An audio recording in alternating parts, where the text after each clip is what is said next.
Hello guys, so ngayon pala, maulan dito sa aming probinsya. Ayan guys, sobrang lamig, pati yung tubig sobrang lamig, parang yellow yung lamig. So ayan guys, maulan dito, wala namang bagyo guys.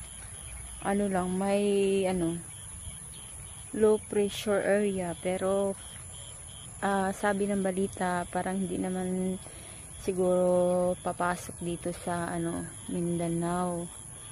So ngayon guys, sobrang lamig lang talaga ng panahon. Ayan, kasi nga maulan.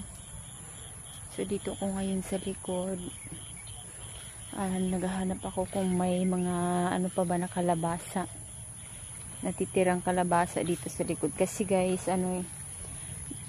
dito kasi mga tinataniman kasi ito ng kalabasa.